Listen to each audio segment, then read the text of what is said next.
lioness. A well-placed thrust could cripple a lion for life.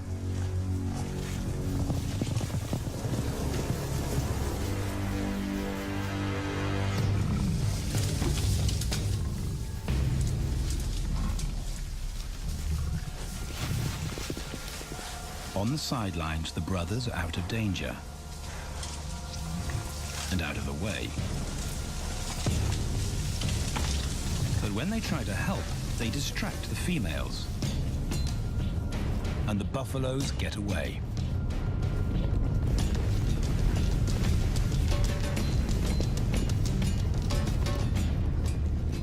But just as quickly, the brothers see how misfortune turns into opportunity.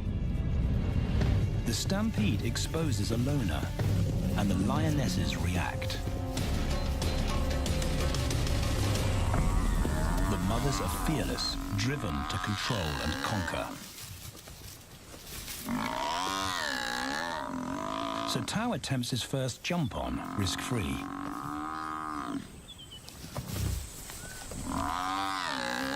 On the rump, he's away from immediate danger. Banda feels safer behind a tree. His practical will come later. When they get the buffalo down, Tao helps at the sharp end. His instinct to strangle is appropriate, but he lacks the strength.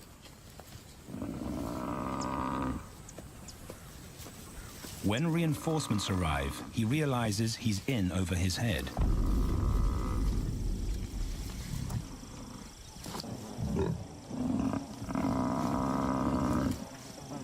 Better let the experts do this.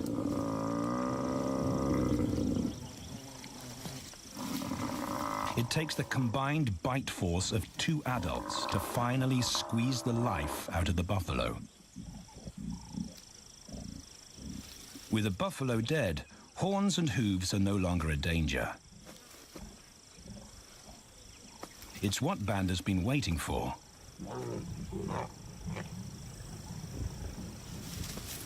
And then, more good fortune.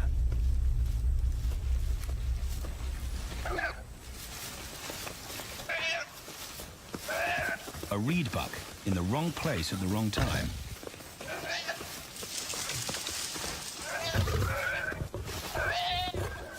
The pride females make it look easy. In an instant, there's an appetizer on the menu. More than enough for everyone.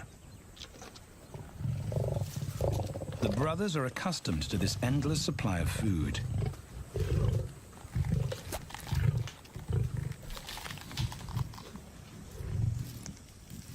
While Banda gorges himself, Tao takes the opportunity to practice his suffocation technique. The antelope's head is a size he can manage. He clamps its nose and mouth shut to block off access to air. It's how he'll kill buffaloes one day. But for now, he leaves that to his elders. Food is the mother's responsibility. Their fathers handle security. The Kakanika males spend time away from the family patrolling their borders. This area of the Okavango Delta is full of pride lands, 7 in total, each one as large as Paris. And other lions have their eyes on the Kakanika territory. The pride males continually scent mark the perimeter of their territory as a warning to keep out or face an attack.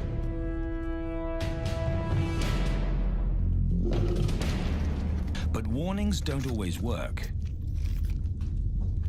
Today, the smell of the family's carcass tempts nomads into the heart of their territory. Though Tao and Banda hardly notice. The mothers are defensive, but they'll wait for the males to make the first move. The nomadic females may get a chance to eat, but the juvenile male won't be tolerated.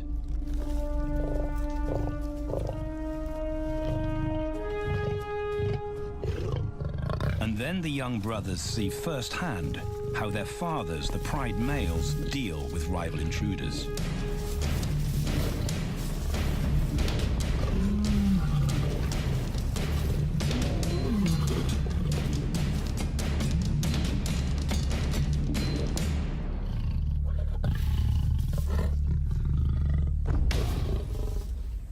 The trespasser is lucky to escape with his life.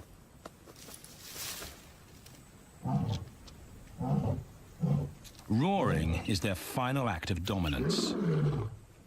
A bulletin to neighboring prides. It communicates location, prowess, and ownership.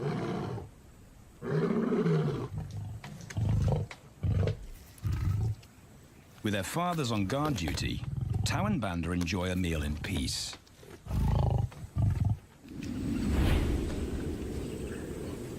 On hunting trips with the lionesses, the brothers experience all the quirks of delta living.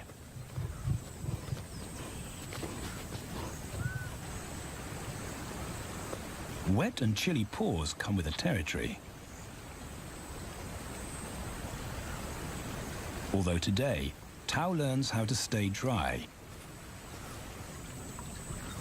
It looks easy when his mum does it.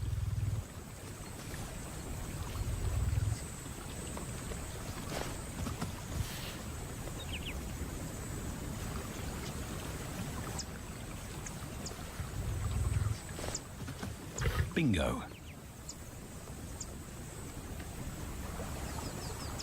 Cautious Banda gets cold feet.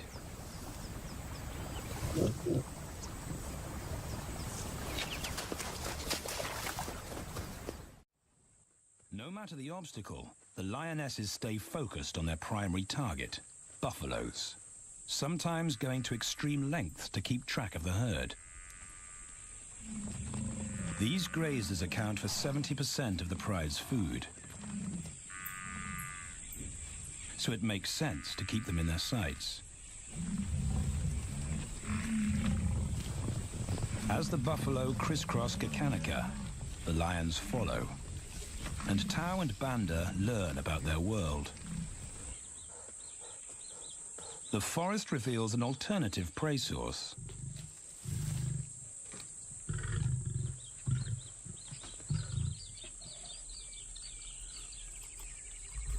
Tau and Banda have eaten impala before, but not often. These agile antelope usually outrun the lionesses, and the meager food reward is not worth the effort of a chase.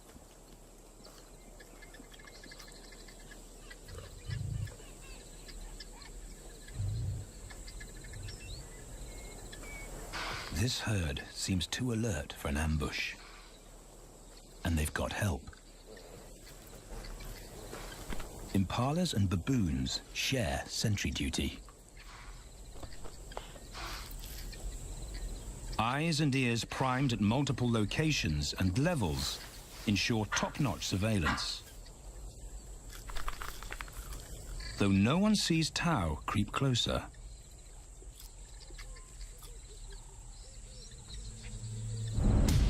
Until now.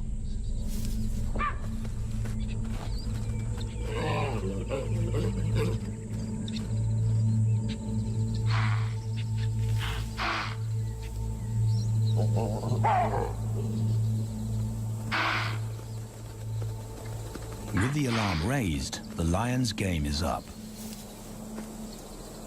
They won't catch him.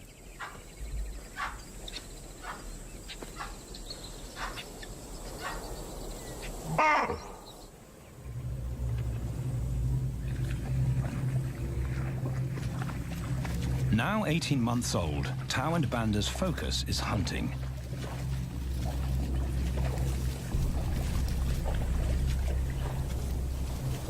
And they pick up the subtleties of stalking buffalo by watching the lionesses. They control the pace of the hunt, understand that measured calm must balance the energy of an ambush. They hang back on purpose and study the herd for weak spots.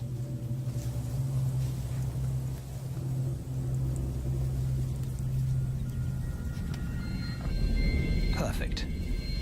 A straggler, and he's injured. They move into attack positions.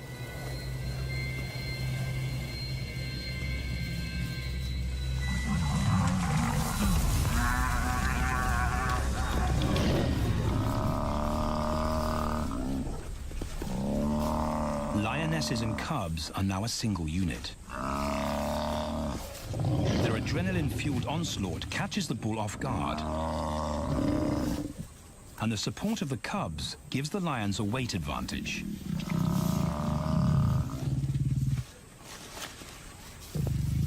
Within seconds, they wrestle him down.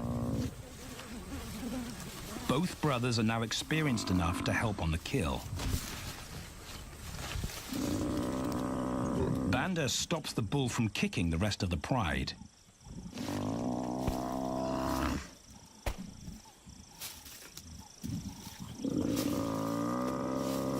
Tao smothers his cries before the herd can attempt a rescue mission.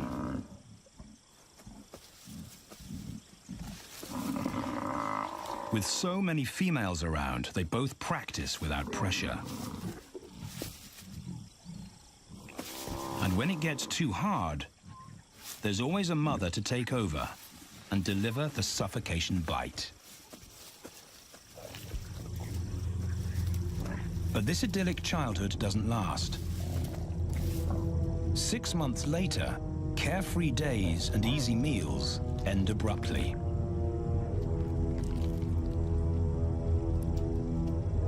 The attack comes without warning. It's a brutal pride takeover. The rival's timing is perfect. He's waited for this moment for weeks. He storms into their territory when the family is separated and scatters the remaining females.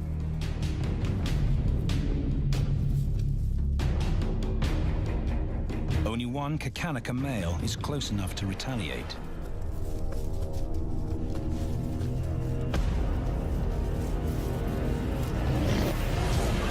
But the rival's intense power is overwhelming.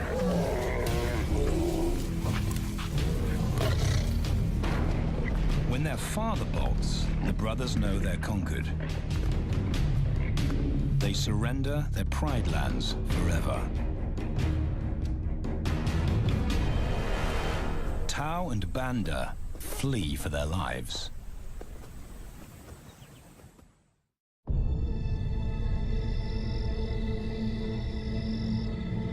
It's a jolt to adulthood, as extreme as night and day. Yesterday, the brothers walked with the pride as usual. Today, they are alone. Quite naturally, they stumble onto the first rule of survival as nomadic males. Stick together. A coalition is their best chance to win a territory one day, and a mate. This play session recalls their time together as cubs, and that's vital. Their bond is their insurance policy for the future.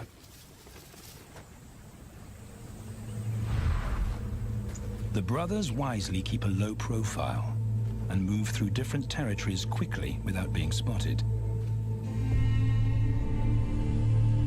But others can't help attracting attention.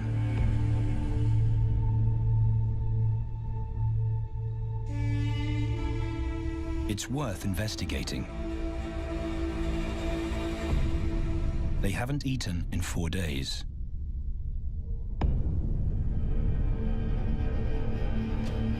All the signs look promising. And as they get closer, a familiar stench confirms the find.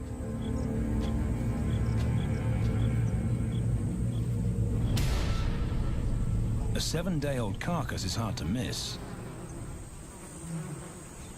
Tao dives right in, but Banda's wary. And it's difficult to get enthusiastic about a mouthful of maggots. Rotten meat is not dangerous to lions, because their stomachs secrete digestive enzymes powerful enough to deal with a heavy bacterial load. A vulture can handle the mother load.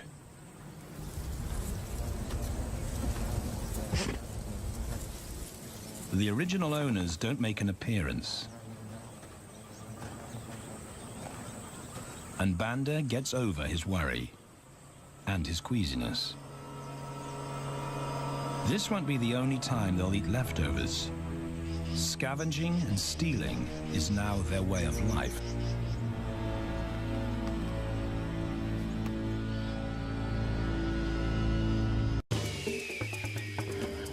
This show was created for you and your family to watch together.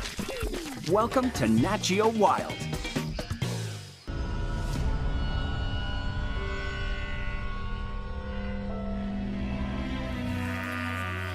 After 6 months, the prospect looks hopeful for the brothers.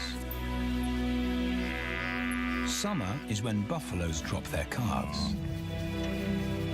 They can take advantage of this glut of protein. They just need a strategy for them to hunt. But how do they set an ambush without alerting the herd?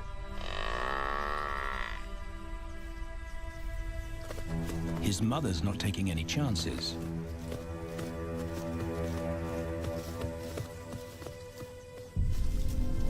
Back to tracking. It's the pattern they know.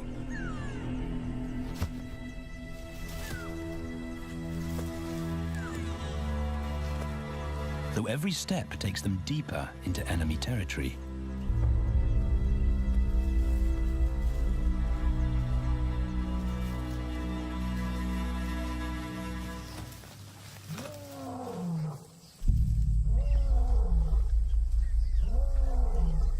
That roar is their cue to leave. And the second rule for nomadic survival: stay away from territorial pride males. Tao breaks both rules when he suddenly splits from Banda.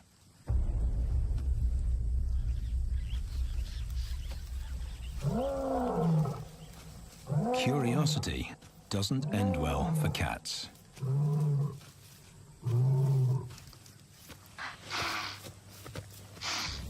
Tao's been spotted, and now the bigger male knows he's inside his pride lands. Tao is on his own. Banda's nowhere to be seen.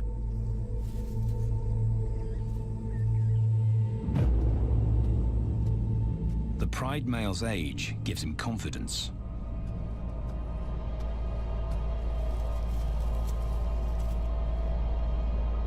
But Tao ignores all the visual tip-offs of dominance.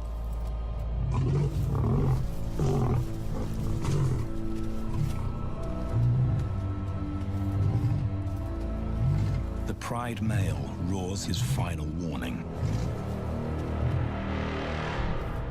Despite the threat, Tao doesn't back down.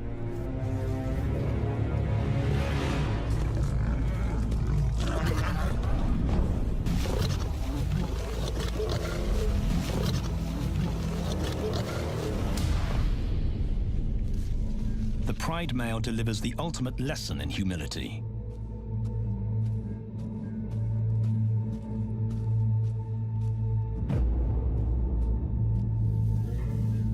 And Tao narrowly escapes.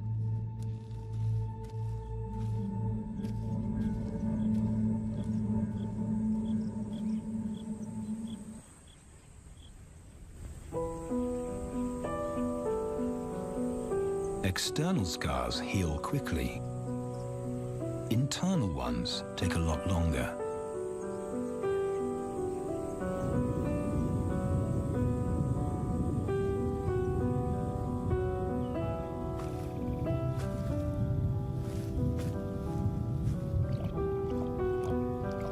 Tao's impulsiveness puts them both in danger.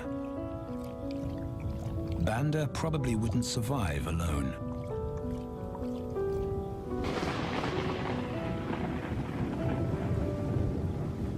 The rainstorm brings healing and relief to the land and the lions.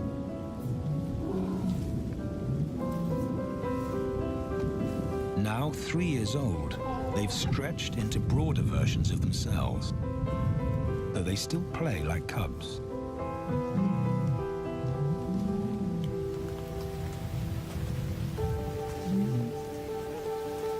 As the storm breaks, a month of pent-up energy is released.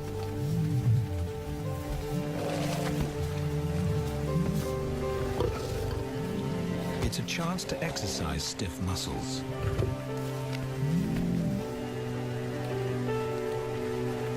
And reaffirm their blood bond.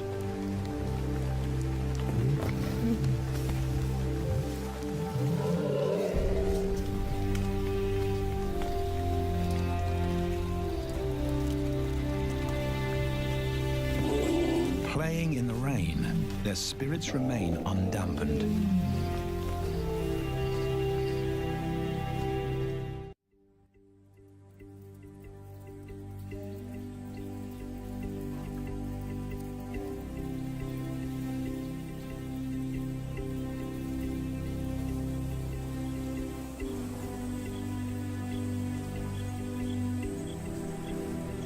The year moves on, and Tau and Banda's bodies change again. Light manes turn chocolate-colored.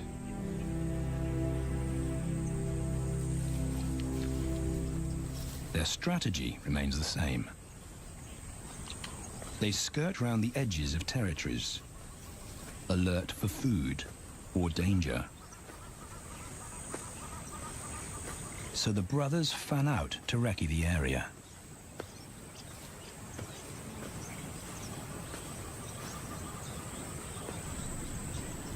Banda heads for the thicket. He has to be careful, and so far, prudence has served him well.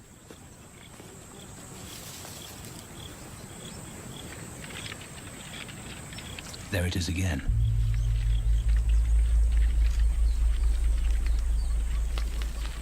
And then he catches a whiff that confirms his suspicion. Fresh meat.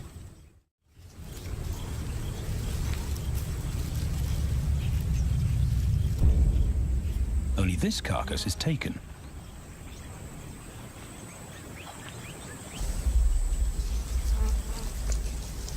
Females do occasionally tolerate nomads on their kills. And Banda's subservience gains him access.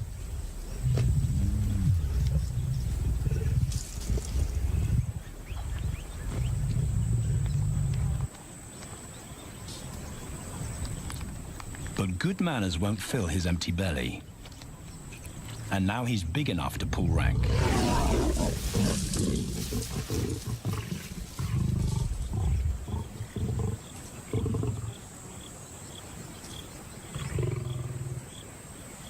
The females don't run far.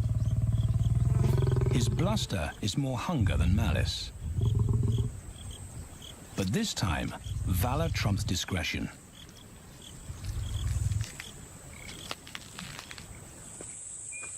Tau also notices an intriguing smell.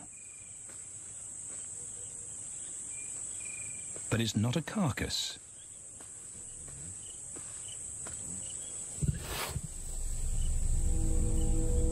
There she is. The beauty with the collar.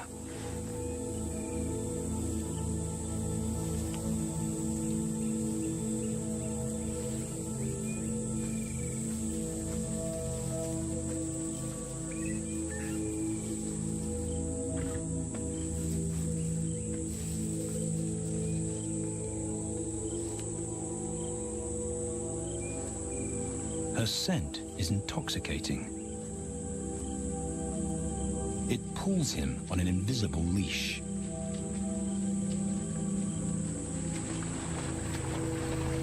Banda and food are forgotten. A new hunger drives him.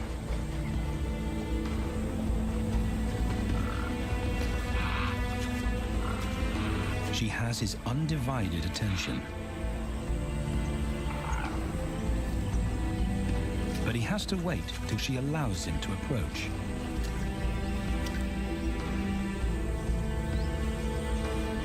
They cross half a dozen floodplains. They could be anywhere. Tao's not aware of anything but her.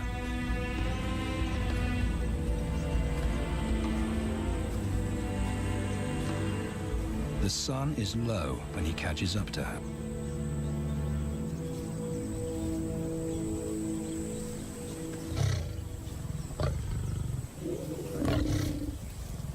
Not too close. Not yet. That's not Banda's roar.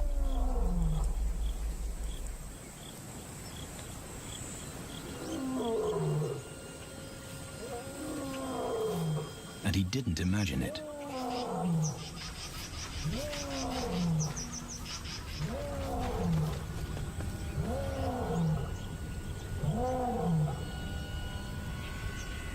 That's a pride male. The beauty's consort. Less than a kilometer away. His roar sends a clear message of ownership. Her spell is broken. Tao's not prepared to go through that pain again. He doesn't think about direction. He's just got to put as much distance as possible between himself and that roar.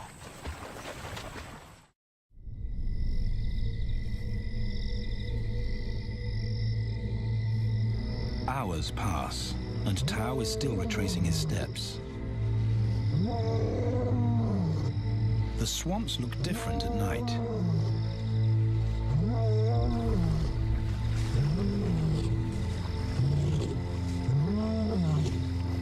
He doesn't know where Banda is. He doesn't know where he is. He needs Banda to find him.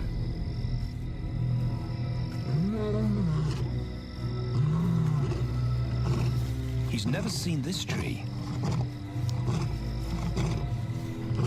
But he marks it to tell Banda he was here.